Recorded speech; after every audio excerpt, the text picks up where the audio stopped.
Hi, and welcome back to Beyond the Gavel.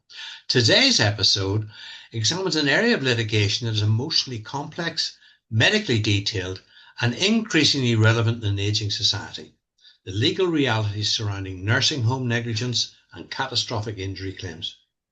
My guest is Daniel Fisher. He's an associate lawyer with Howie, Stacks and Henry in Toronto, and his practice spans serious injury litigation in personal matters, medical malpractice, long-term disability, and notably, nursing home negligence. What makes Daniel's perspective particularly compelling is the combination of his science and his attitude in the law that underpins his work. Because before entering the legal profession, he studied psychology and neuroscience and worked in research at the Centre for Addiction and Mental Health. That background now informs the way he approaches complex medical evidence, psychological injury claims, and the often overlooked human dynamics that arise in litigation involving elderly and vulnerable individuals. So, in this discussion, we're going to explore not only the legal mechanics of these cases, but also the realities faced by families navigating grief, conflict, expectation, and accountability. We look at the challenges of proving psychological damage, the evolution of no-fault systems, and the difficult balance between compassion and rigorous legal analysis. So this is going to be a thoughtful conversation about the advocacy, judgment, and what justice really means when the most vulnerable members of our society are going to be involved. So Daniel, welcome to Beyond the Gavel. Thanks for having me, Rodney. You're so welcome, and it's very kind of you to come on today, because I think from our listeners' point of view, what we want to do is get a background of how you got to where you are at the moment. How did you get into, looking particularly at nursing home cases? Yeah, it's a good question.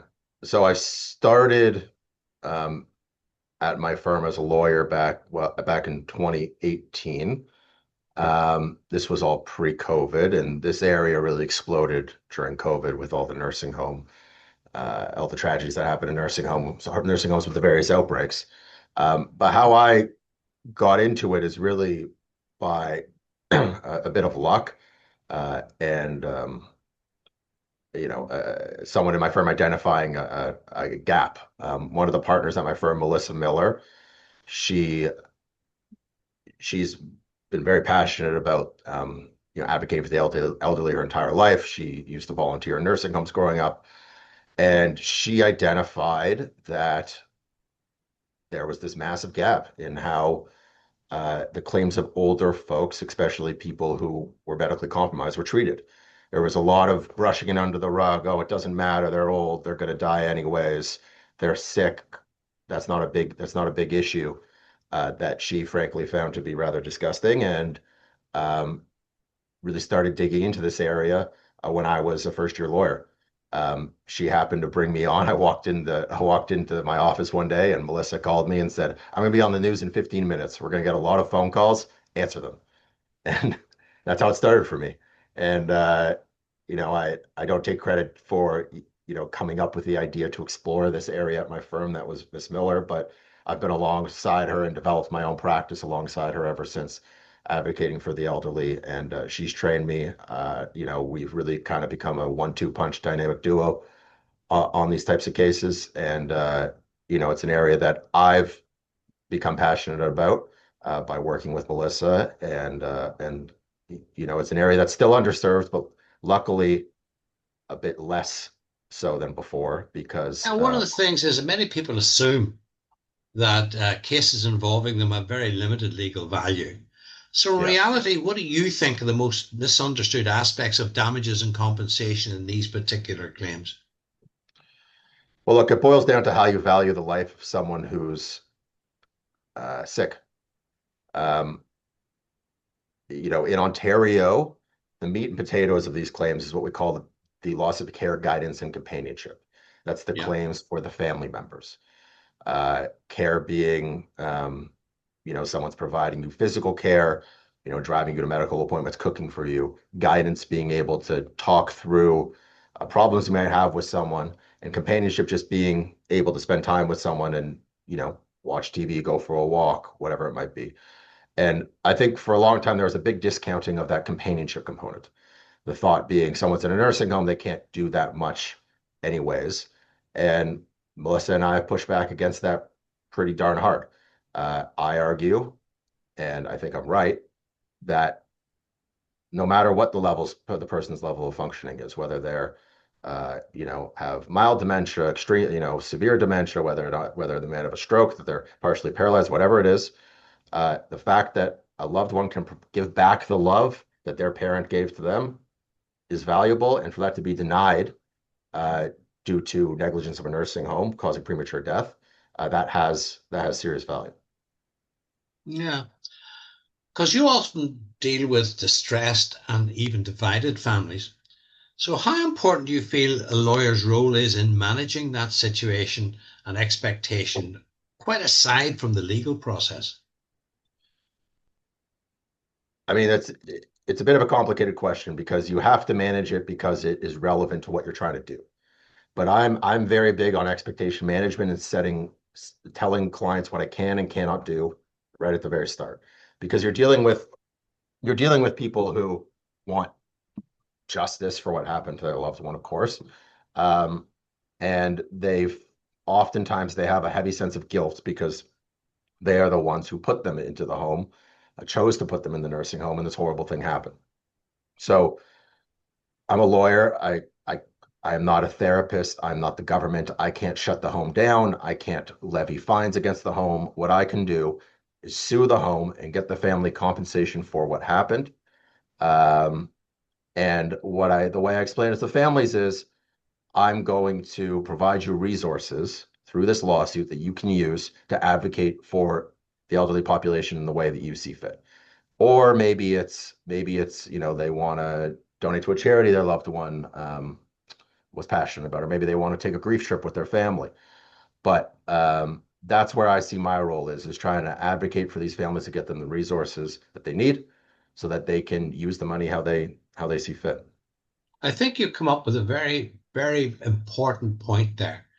It's about listening to what your client wants, not 100%. saying, I know what you want, but saying, what are you hoping to get out of this? What would be a successful outcome for you?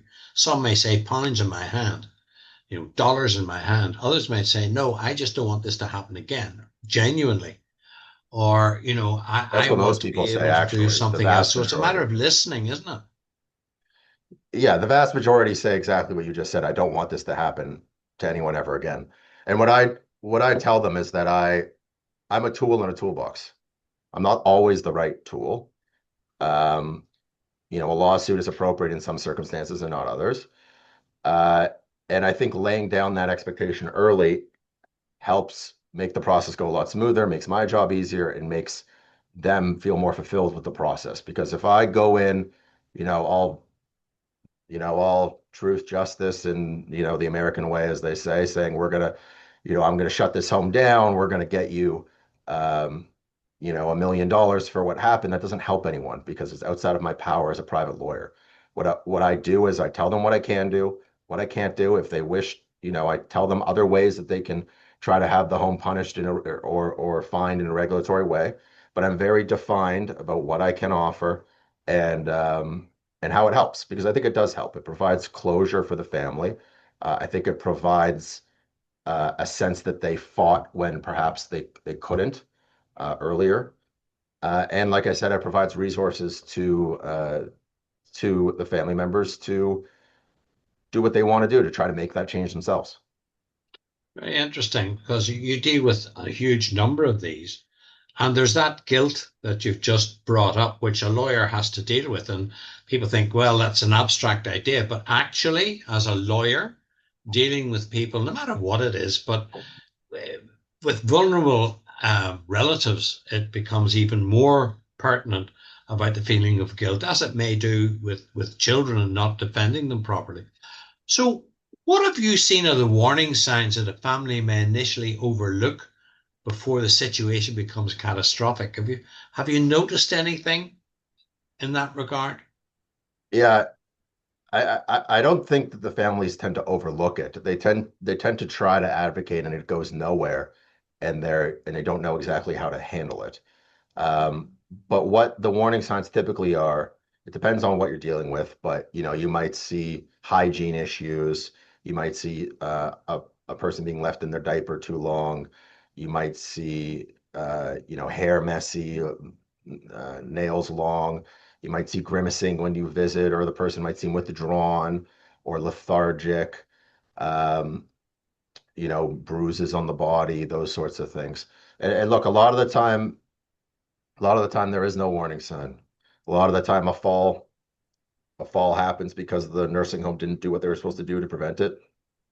The family members don't live at the home. They trust the home to do their job. And that's that's an important piece, is that these family members, you know, a lot of times they've been trying to care for their loved one at home.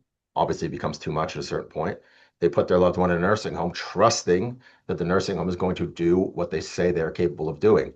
And then, unfortunately, the moment they find out that they aren't able to do what they said they were going to do is when something catastrophic has happened to their loved one. Yeah, and there's an important thing you brought up there. They have trusted some professional to do what they said they would do. Then they're coming to you when they're vulnerable and they're trusting you. Exactly. So one of the things you've got to do is about earning their trust.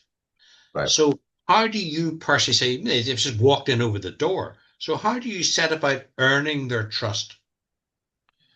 I mean, it goes back to what I spoke about a few minutes ago, expectation management, explaining what I can and cannot do, being upfront about that.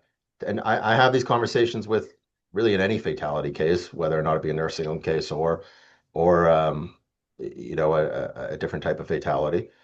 I tell them right up front, right before the retainer is signed, all I can get you is money. That's it, right? And I think that builds trust because I'm not sitting there selling them the moon. I'm telling them what I can and cannot do. And I lay expectations about my involvement. I explain how I prefer to communicate with them as a lawyer. I offer them the opportunity if they wish to have any different style of communication. Almost always they're okay with how I do it. Um, and then I stick to that. I give them updates. I answer emails very quickly. I joke that I'm a millennial and I grew up on instant messaging. So I answer emails typically, within a few minutes of getting them. It's just how I am, and it doesn't bother me. And I think that's what builds trust, is being responsive, laying out the expectations up front, and then achieving what you've told them you're going to achieve. People are typically very understanding if there's a bit of a delay or whatever it might be. The issue where lawyers fall apart on this is where they don't communicate. So if you communicate if there's some issue or there's a slowdown for some reason, not every case runs 100% perfect.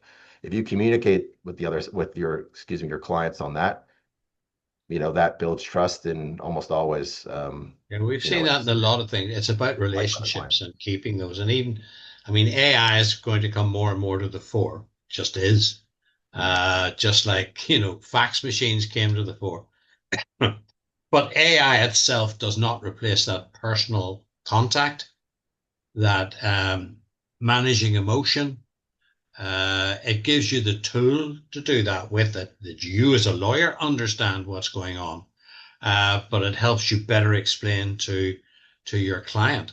And that brings me on to your own background. I mean, you have a very specific background where you did things like neuroscience.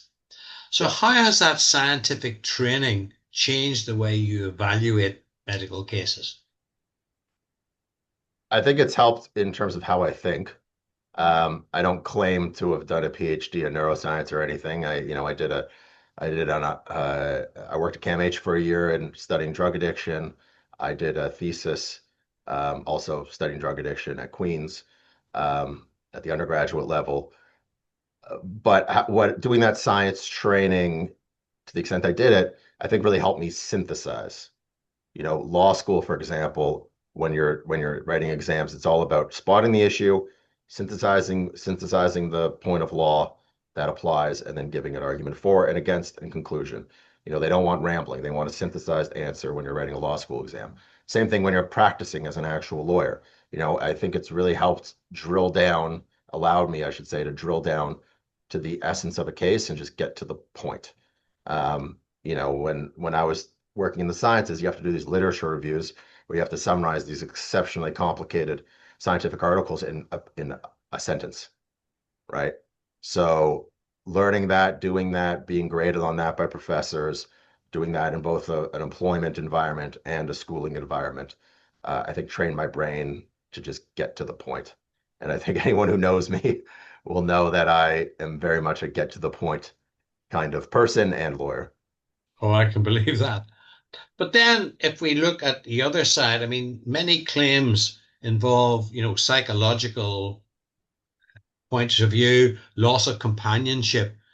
So these cases are very difficult to prove in a court. So how do you set about doing that?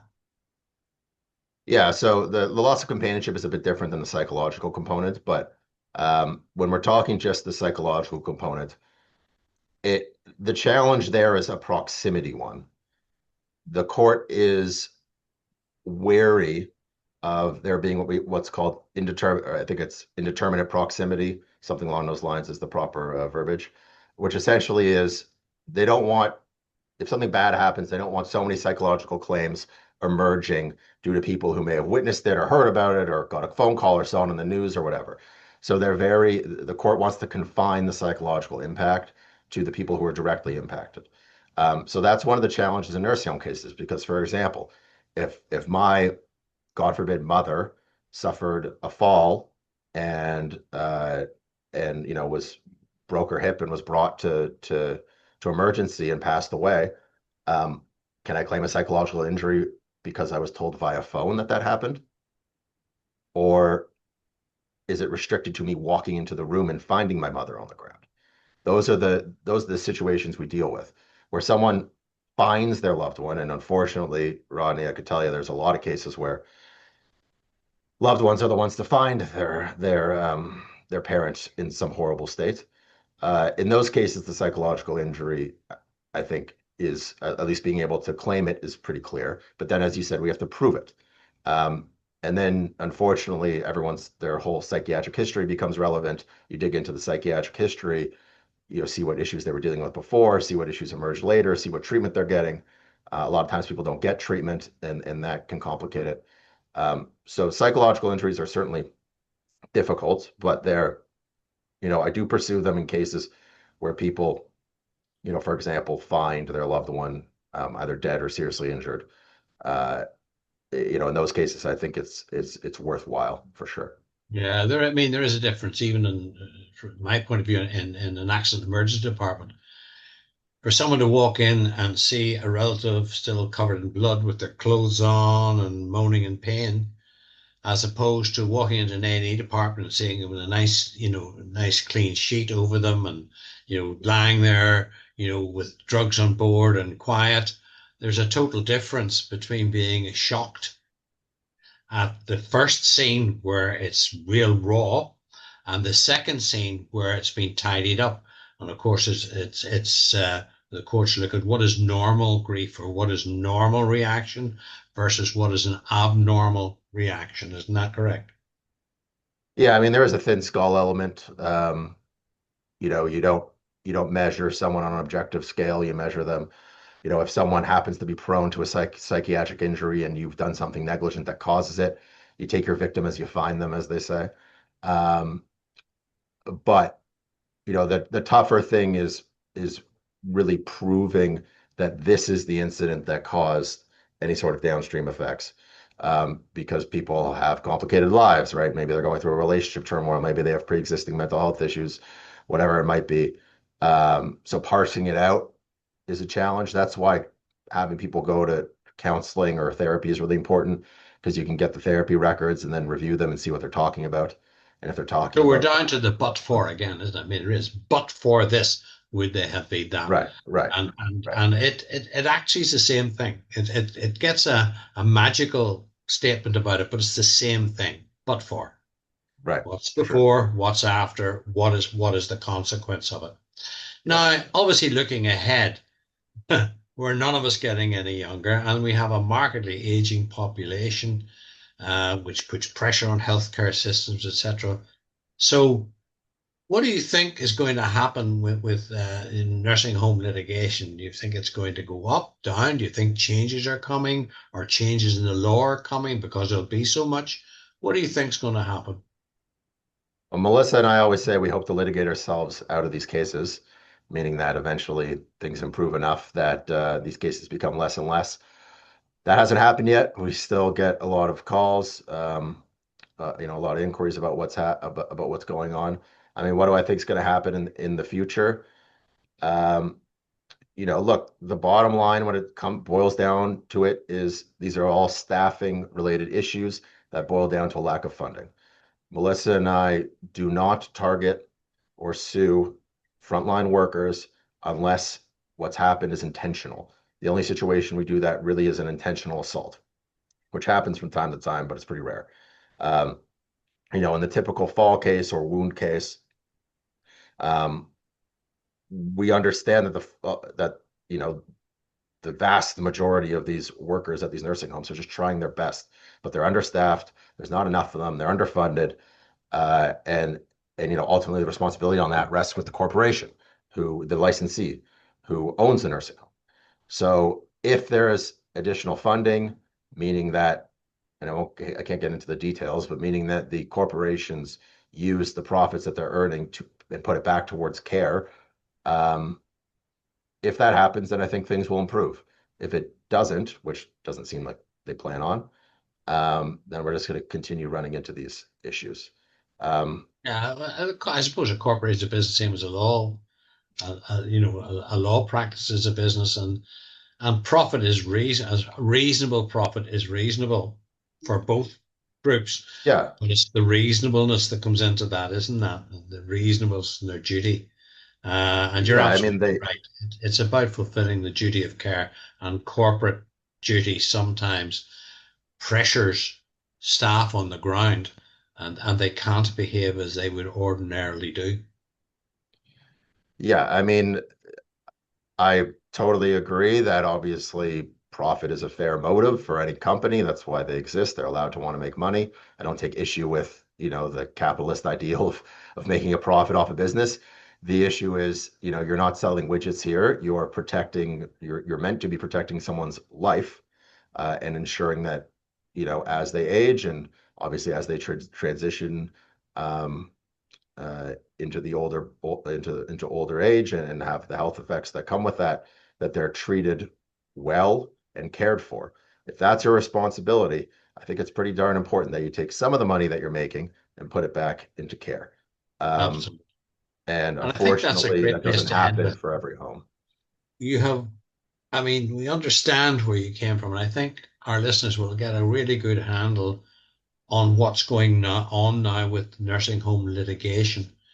And maybe they'll think more clearly about it themselves, about not just the person who's been injured, but the family dynamic that goes with that, um, and how important it is as a lawyer in this age of AI. And AI is coming. I'm involved in it myself a lot, but that personal thing, AI does not replace that personal discussion, that emotional reading of the situation, that forming a strategy to deal with it, and listening to what people want, because one size does not fit all. And I think you've eloquently brought that out today. So, Daniel, thank you so much for joining us. It's been a fascinating conversation, and I really appreciate you being with us today on Beyond the Gavel. Thank you very much.